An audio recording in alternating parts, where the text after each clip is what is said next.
Kejati, DKI Jakarta untuk tidak bermain-main di ranah ini.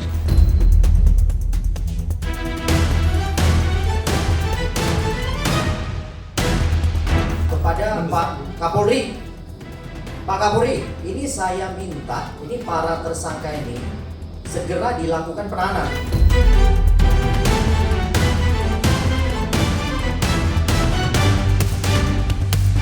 Kami, selain alumni UGM, termasuk masyarakat Indonesia Timur, menuntut Kejati dipecat. Kalau tidak dipecat, kami akan duduki Kejati DKI Jakarta, kita bakar saja.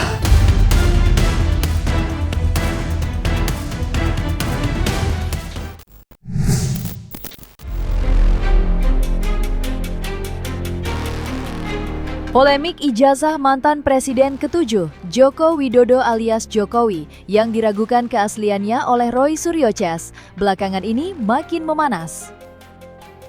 Menanggapi kasus hukum yang menjerat Roy Suryo dan Dr. Tifa, yang belum juga dilakukan penahanan oleh Kejaksaan DKI Jakarta, meski berkas perkara kedua tersangka sudah dinyatakan lengkap.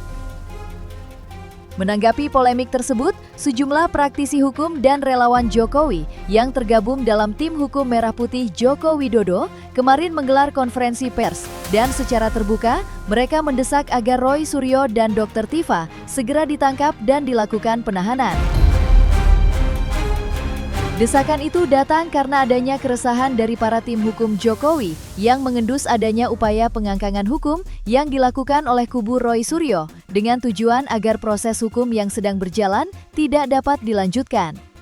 Menurutnya, apa yang dilakukan Roy Suryo dan para pendukungnya tidak hanya membuat gaduh dan memecah belah persatuan masyarakat, tetapi juga menjual narasi-narasi yang menyesatkan dan mengkhawatirkan yang dapat menghambat proses hukum.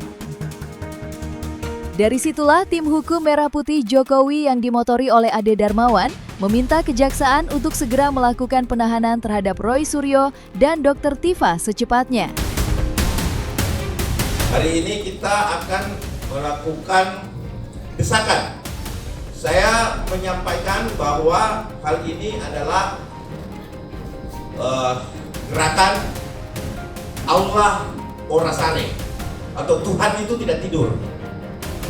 Kenapa saya bilang begitu?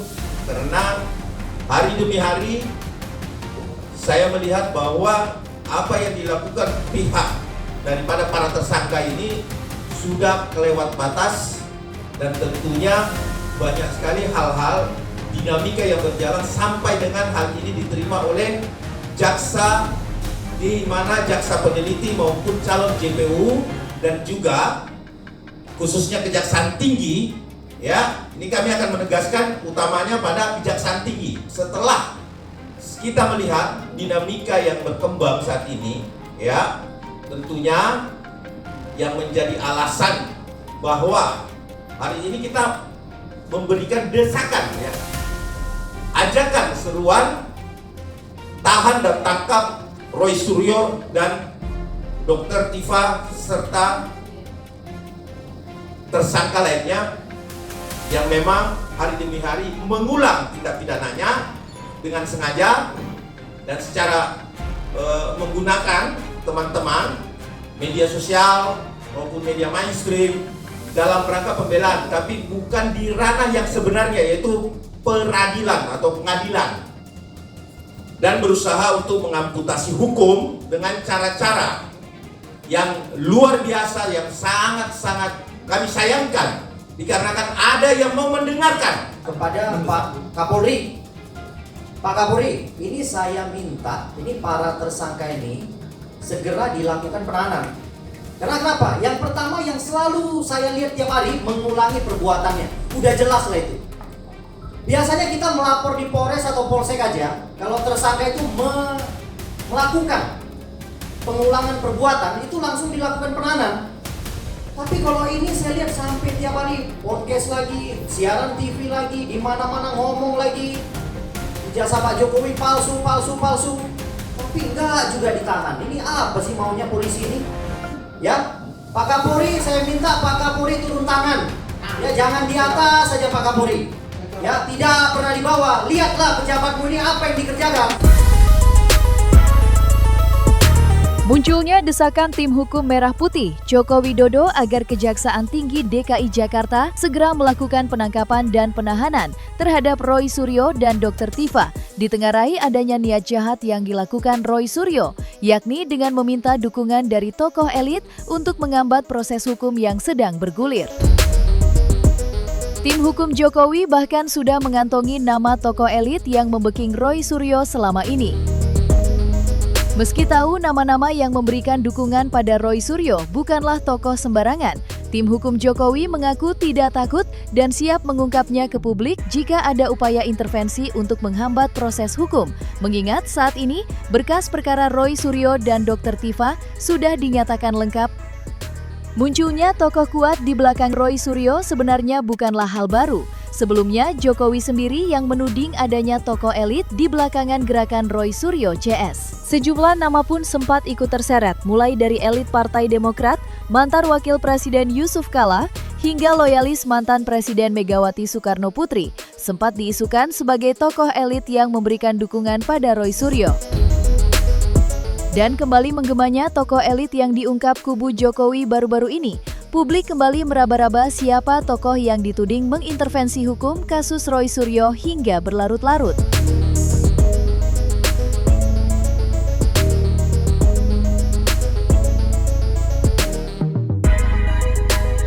Dan pemangku kebijakan sehingga mau mendengarkan.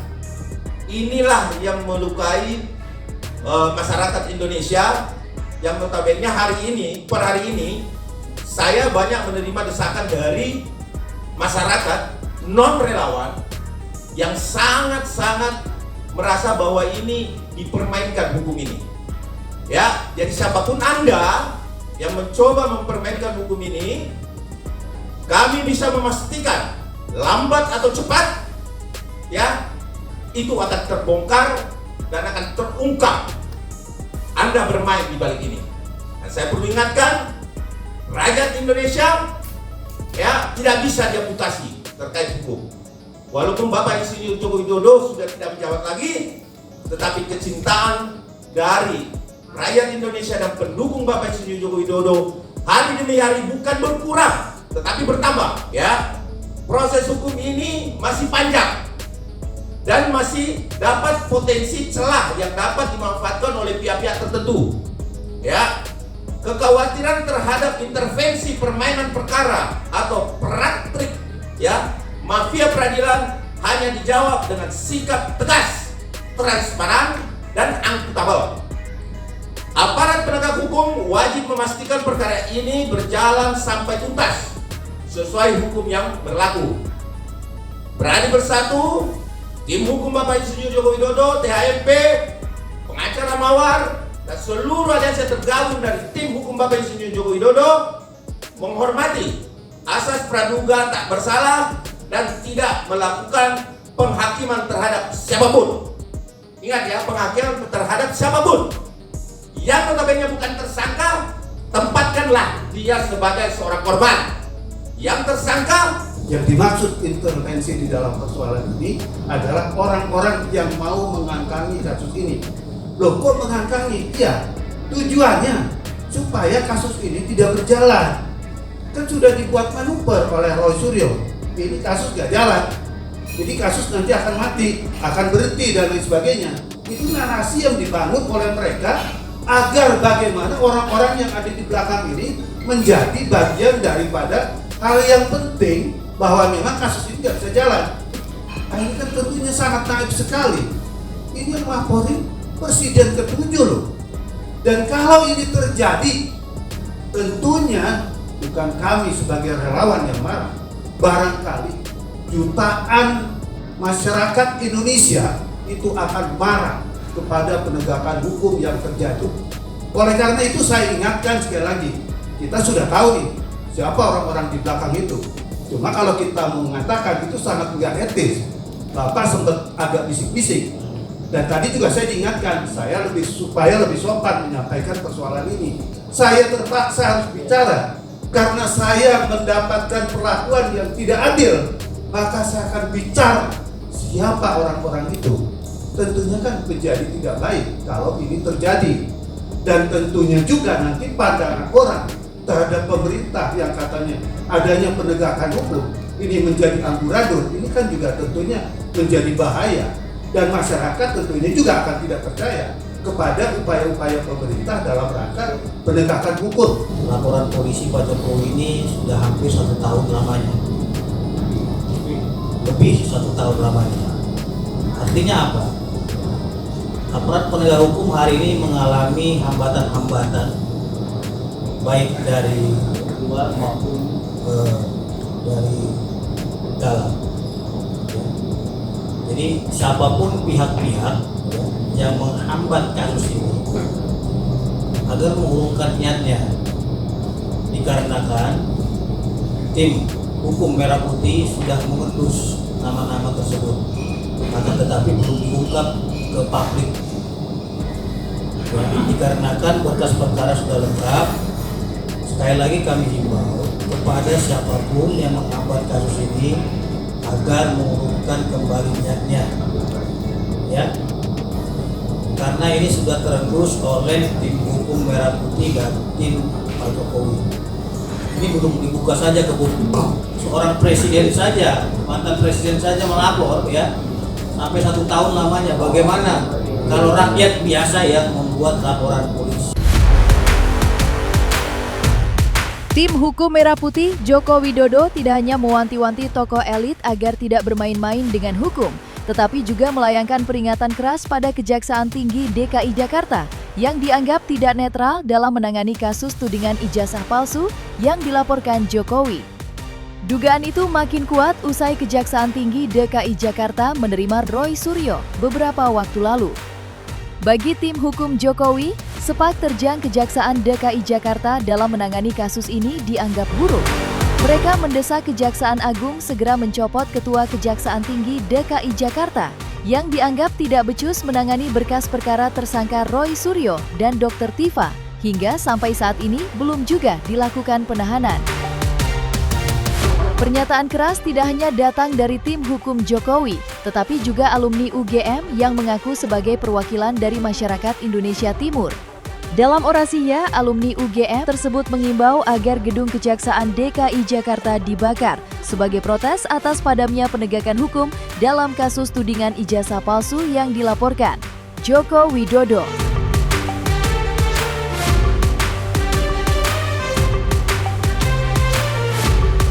Khusus ya Kejati DKI Jakarta untuk tidak bermain-main di ranah ini, untuk tidak bermain-main di ranah ini, ya, karena ini sangat melukai hukum dan efek blunder yang akan terjadi. Bahwa sudah banyak yang kita hukum dilimpahkan P21 dan lakukan penahanan dikarenakan apa? Mengganggu jalannya persidangan. Nah, siapa yang akan menjamin bahwa persidangan saudara Roy Suryo dan Tifa bila tidak dilakukan penahanan akan berjalan sesuai dengan apa adanya? Nah, justru itu ada beberapa poin utama yang akan saya sampaikan di sini, yaitu ya poin-poin penting ya. Poin utama adalah perkara telah dinyatakan P21 itu dulu ya, karena ketegasan dari Polda Metro sudah dilakukan bahwa tidak ada lagi yang harus dipenuhi. Terus status P21 harus segera dilanjutkan dengan pelimpahan perkara ke pengadilan, bukan berhenti di tengah jalan. Ini yang kita ragukan ini. Sehingga pihak-pihak yang berusaha mengamputasi ini, saya mengingatkan kembali bahwa hati-hati. Ini juga ada permainan pasti dari oknum di Kejati DKI. Karena kenapa? Ini berkas sampai begitu lama baru dinyatakan P21. Ini kan sudah artinya apa? Ada permainan. Ya, masa terlapor tersangka diberikan waktu untuk menghadap tanggal 21 April loh. Ya, itu semua ada beberapa stasiun TV itu memberikan informasi bahwa mereka pergi ke sana gitu loh. Bertemu dengan jaksa peneliti. Ini apa-apaan ini? Ya, padahal belum ada pernyataan P21. Sudah mereka sowan ke sana gitu loh. Bahasa kerennya sowan lah ke sana. Kami lapor saja mau ke sana ditolak kok. Ini terlapor tersangka dibolehkan gitu loh. Saya minta Pak Jaksa Agung, nih ya, sekali lagi nih saya minta nih, ini Kejati DKI copot, ya, aspidumnya copot, copot aspidumnya itu. Apa-apaan ini? Mainnya semua seenaknya aja, ya. Ini yang lapor salah satunya korban yang jelas itu Presiden ke-7 loh. Udah jelas UGM bilang produk mereka, ya. Apalagi pernah kuliah di situ. Ini pembuktiannya sangat sederhana. Jadi nggak perlu digoreng ke kanan ke kiri, ya. Tapi yang jelas saya mau sampaikan ini tidak perlu lagi ada perdebatan terkait materi. Karena kenapa? Jaksa sudah nyatakan P21. Kami selain alumni UGM termasuk masyarakat Indonesia Timur menuntut Kejati dipecat. Kalau tidak dipecat, kami akan duduki Kejati DKI Jakarta, kita bakar saja. Sementara itu, desakan agar Roy Suryo dan Dr. Tifa segera diadili juga disuarakan praktisi hukum senior Eli Danetti.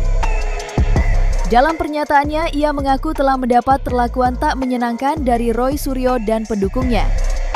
Ia merasa telah dilecehkan secara verbal. Tindakan tak patut yang dialami Eli Danetti menurutnya tidak akan terjadi seandainya para tersangka itu dilakukan penahanan. Pembiaran terhadap Roy Suryo sudah memakan korban. Itu sebabnya dengan keluarnya P21, maka tidak ada alasan untuk tidak melakukan penahanan terhadap Roy Suryo.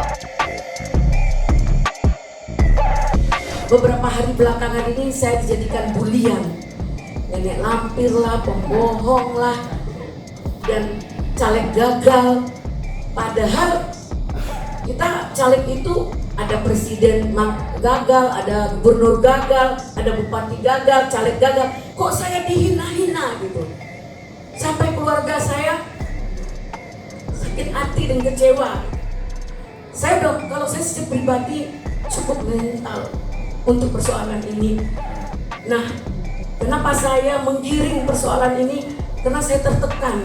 Saya akan membuktikan kepastian hukum dalam perkara ini. Kok Pak Ugroseno bilang itu Ibu Eli sering ke Polda? Saya di Polda banyak perkara. Jangan saya diancam, diintimidasi. Nah, saya minta pada pihak kepolisian, tahan. Mereka sudah menjadi agar kicau-kicau mania ini dibungkam. Ya, selalu bikin kicau sana, kicau sini, congor-congornya bergerak terus seperti orang kehilangan kendali. Saya dibully, dicaci dimaki, disorak-sorakin, dibilang termul, dibilang cair. Apa yang saya dapat? Gak ada. Gak ada yang saya dapat. Tapi saya percaya saya akan dapat imbalan dari Allah Subhanahu wa Ta'ala. Hari ini mau siapapun yang menghalang, mau ada SS, SM, SO atau SI, asal jangan ES ya. Insya Allah kalau memang sudah kunnya Allah datang, mereka harus ditahan demi keamanan dan demi kepentingan kita dalam tertibnya persidangan. Dalam setiap podcast maupun pemerintahan yang ada, itu bentuknya adalah verbal, ya, dan non-verbal. Ada dua. Nah, beliau ini telah dikatakan sesuatu yang memang tidak layak untuk disampaikan. Di sisi lain, Roy Suryo dan tim hukumnya menanggapi pernyataan P21 yang diumumkan Polda Metro Jaya belum lama ini. Dalam pernyataannya, Roy Suryo menyinggung P21 yang baru-baru ini diumumkan tidak dapat dijadikan acuan lantaran tidak dinyatakan dengan tegas mengenai lengkap tidaknya berkas perkara.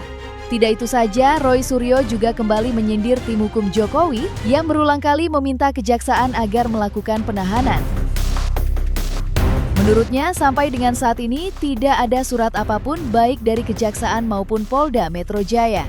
Sontak tanggapan terbaru Roy Suryo menambah polemik kasus yang sudah berjalan setahun ini tidak hanya makin pelik tetapi juga sengit.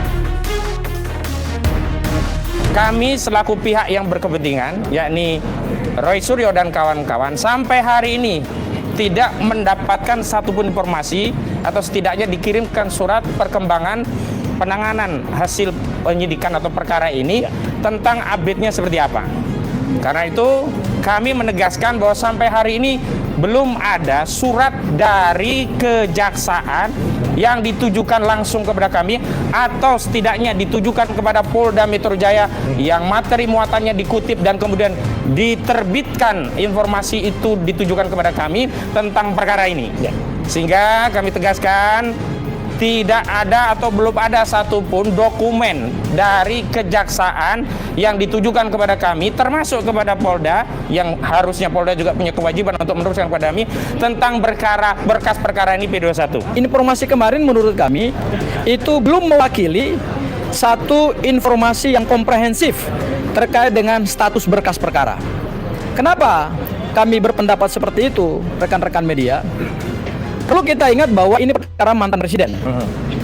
Dan dari sisi hukum pidana, ini kualifikasi deliknya adalah kualifikasi delik propria, yaitu yang melaporkan adalah mantan presiden dan yang dilaporkan ini adalah mantan menteri. Jadi orang dengan posisi yang luar biasa di Republik ini saling berhadapan dengan proses hukum. Kok bisa pengumuman P21 oleh Dirkrimum belum memberikan kejelasan status berkas perkara ini. Jadi kami menganggap bahwa pengumuman yang disampaikan Dirkrimum itu belum memberikan kepastian hukum. Saya ingin mengimbau.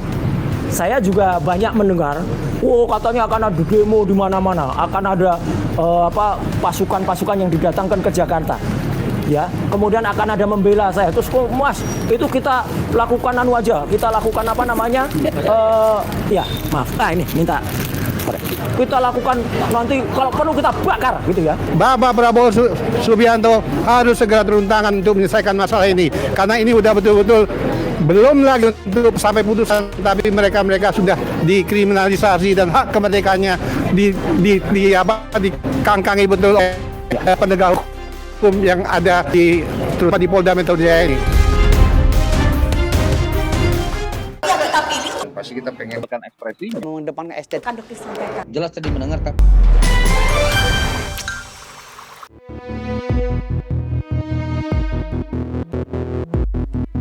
Dan jangan lupa untuk like, subscribe dan juga share channel YouTube Cumi Cumi.